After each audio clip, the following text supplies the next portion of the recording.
Okay, business level strategies are actions firms take to gain competitive advantages in a single market. Most common business level strategies are cost leadership and product differentiation. Corporate level strategies are actions firms take to gain competitive advantages by operating in multiple markets simultaneously. Common corporate level strategies include vertical integration strategies, diversification strategies, and strategic alliance strategies.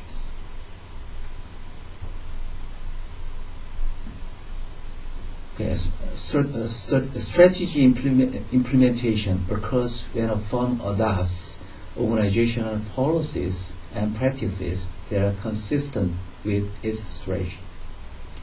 It is related with how strategies are carried out and who will do what. So why do we need to analyze the external environments? Because external analysis allows firms to discover threats and opportunities. External environments include technological change, trends, economic climate, legal and political conditions.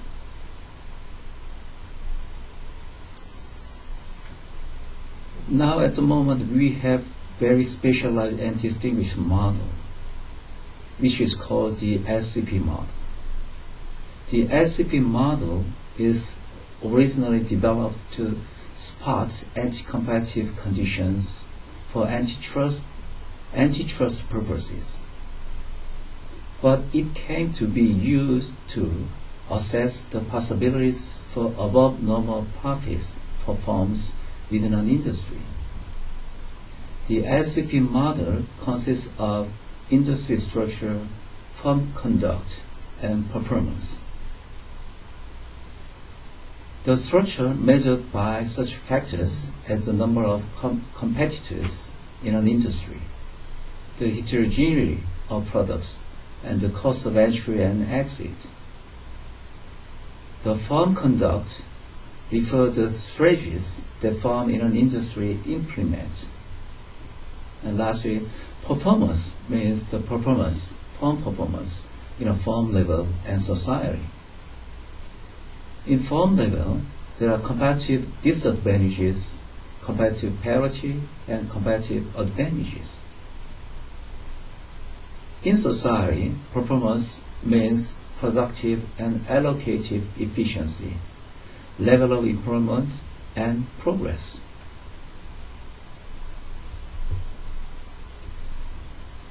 And we have the second distinguished model for the strategy management process, which is called the Five Forces model.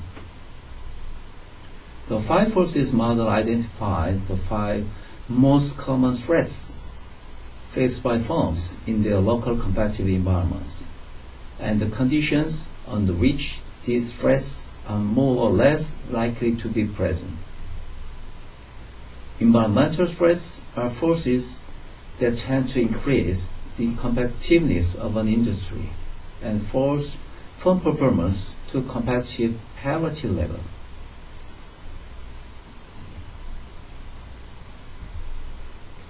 If firms can easily enter the industry, any above normal profits will be bid away quickly. Barriers to entry are economies of scale, product differentiation, cost advantages independent of scale, and government policies. Those kind of five forces components are so important for analyze the environmental issues for every single company. Threat of rivalry tends to be high when there are numerous firms in an industry, and these firms tend to roughly the same size. And when industry grows slowly, the threat of rivalry will increase, and rivalry tends to be high when firms are unable to differentiate. It's not viable strategic option and when production capacity is added in large increments.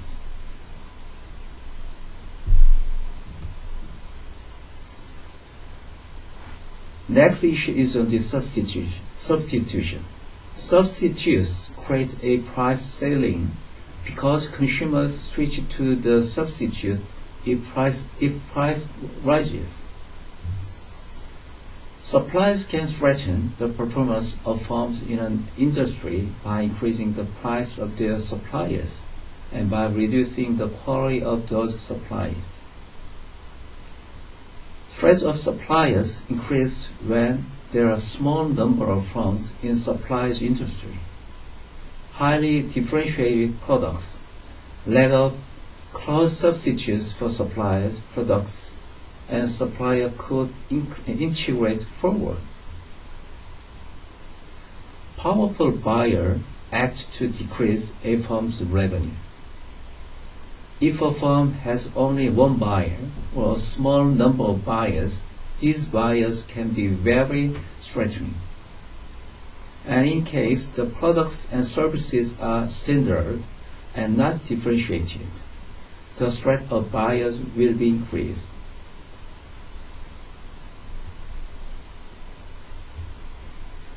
Okay, now let's move on to the internal analysis. Strategy is a firm's theory about how to gain competitive advantages. A good strategy is a strategy that actually generates such advantages. So what is competitive advantages? A firm has a competitive advantage when it is able to create more economic value than rival firms, as I mentioned before.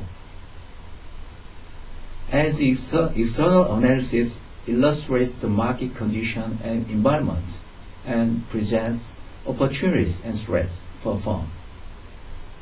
Internal analysis shows what is within the firm, mainly the resources and capabilities. Based on the cards a firm has, they can decide the best strategy that enables to exploit every resources of competitive advantages. So we have very specific viewpoint for taking account of internal analysis. The resource-based view, RBV.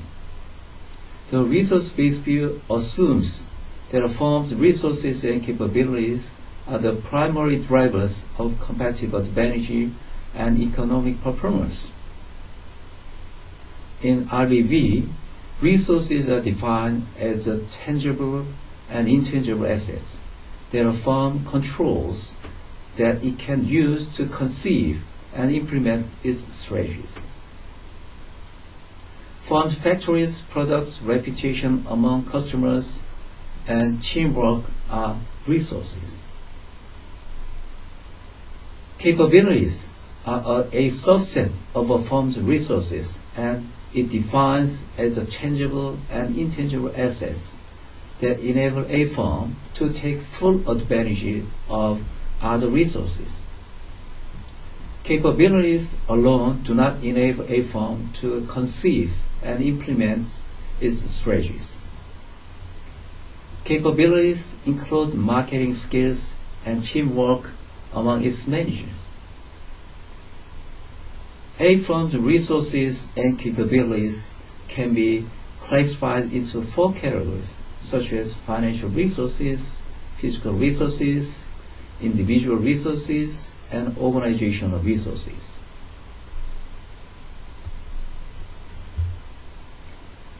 Now we have the second viewpoint for analyzing a firm's resources and capabilities, which is called the VRIO framework. VRIO framework is a tool for analyzing all the different resources and capabilities a firm and determines its competitive potential. If a firm has resources that are valuable, rare, costly to imitate, and the firm is organized to exploit these resources, then the firm will have sustainable competitive advantages. The question of value is, do resources and capabilities enable a firm to exploit an external opportunity or neutralize an external threat? If the answer is yes, its resources and capabilities are valuable and can be considered strengths for a firm. To track the impact of a firm's resources and capabilities on its opportunities and threats is to examine the impact of using these resources and capabilities on a firm's revenues and costs.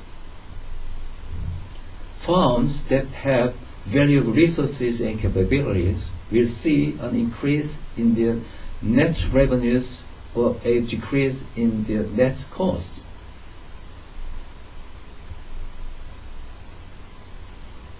Next question is on rarity. How many competing firms already possess particular valuable resources and capability is the main question of rarity issues. If the number of firms that possess a particular valuable resources and capability is less than the number of firms needed to generate perfect competition in an industry, the resources and capabilities are rare. If a firm's resources are valuable but not rare, the firm can expect competitive parity. If a firm's resources are valuable and rare, the firm can expect temporary competitive advantage.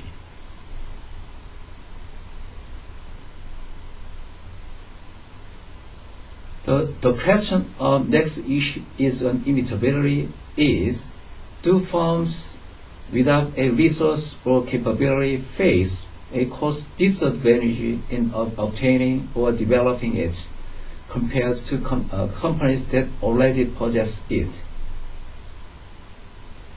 Usually, intangible resources are more costly to imitate than tangible resources, and our sustainable competitive advantages will last only until a duplicate or a substitute emerges.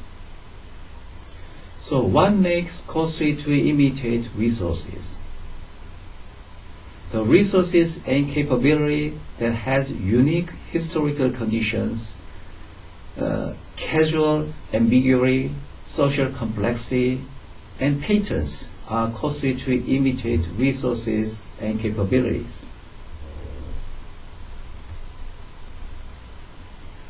And lastly, the question of organization is a firm organized to exploit the full competitive potential of its resources and capabilities?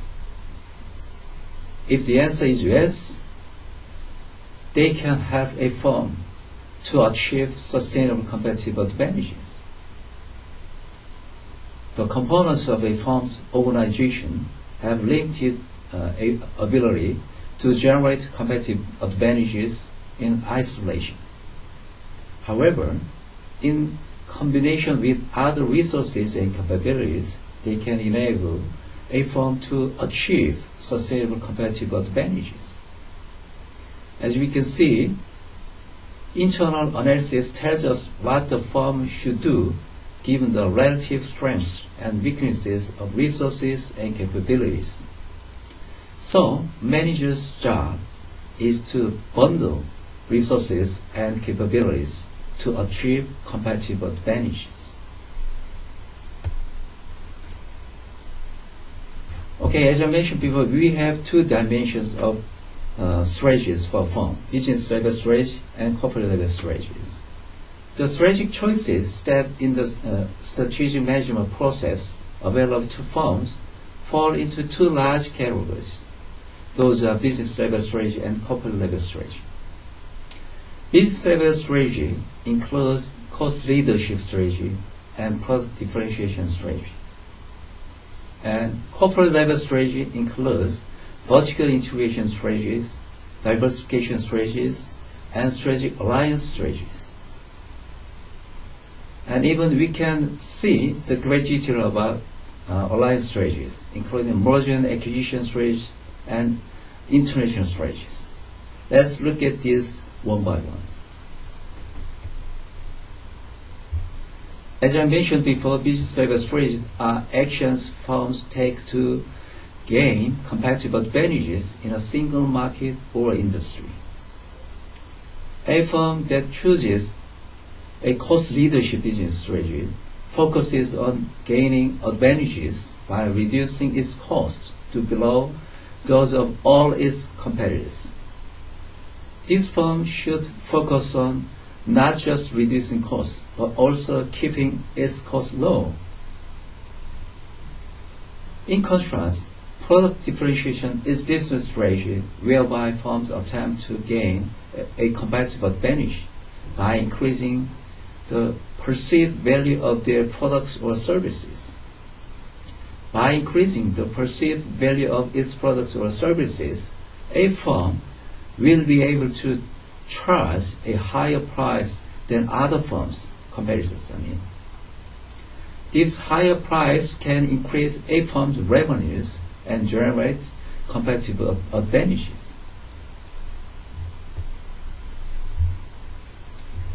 Corporate level strategy is a firm's theory of how to gain competitive advantage by operating in several businesses simultaneously. For example, a vertical integration strategy. A level of vertical integration strategy is the number of steps in this value chain that a firm accomplishes within its boundaries. More vertically integrated firms accomplish more stages of the value chain within their boundaries. There are two kinds of vertical integrations: forward vertical integration and backward vertical integration. Forward vertical integration brings a firm closer to its ultimate customer. In contrast, backward vertical integration brings a firm closer to the sources of its raw materials. Decisions about whether to vertically integrate determine whether a firm is operating in a single business or in multiple businesses. A firm implements a corporate diversification strategy when it operates in multiple industries or markets simultaneously. There are three kinds of diversifications. When a firm operates in multiple industries simultaneously, it is said to be implementing a product diversification strategy. When a firm operates in multiple geographic markets simultaneously, it is said to be implementing a geographic market diversification strategy. And lastly, when a firm implements both types of diversification, its product market diversification strategy. So next is on the strategic alliance. So what is strategic alliance? Strategic alliance is two or more independent organizations cooperate in the development, manufacture, or sale of products or services. Strategic alliances can be grouped into three broad categories, such as non-equity alliances, equity alliances, and joint ventures. In a non-equity alliance, cooperation between firms is managed directly through contracts without cross-equity holdings or an independent firm being created. In an equity alliance, cooperative contracts are supplemented by equity investments by one partner in the other partner. In contrast, in joint venture, cooperating firms form an independent firm in which they invest. Profits from this independent firm compensate partners for this investment. Firms can use mergers and acquisitions to create corporate diversification and vertical integration strategies as well. So what is mergers and acquisitions? Merger and acquisitions can be accomplished using cash or stock to purchase a percentage of another firm's assets. And lastly, we will move on to the international strategy issues. International strategy allows to operate in multiple countries simultaneously, implementing international strategies. International strategies are actually a special case of the corporate strategies. That is, firms can vertically integrate, diversify, form strategic alliances, and implement mergers and acquisitions, all across national borders. To the extent that the international strategies enable a firm to respond to its environment, they will also enable a firm to reduce its costs or increase the willingness of its customers to pay compared to what would have been the case if their firm did not pursue these strategies. Okay, let me conclude this session. Right? Michael Porter knows that it is important for a firm to be explicit about its choice of strategic emphasis with regard to value creations and low cost, and to configure its internal operations to support their strategic emphasis. Compared to firms pursuing low-cost strategies, the adolescent businesses strengthening high-quality or diversification strategies were more profitable.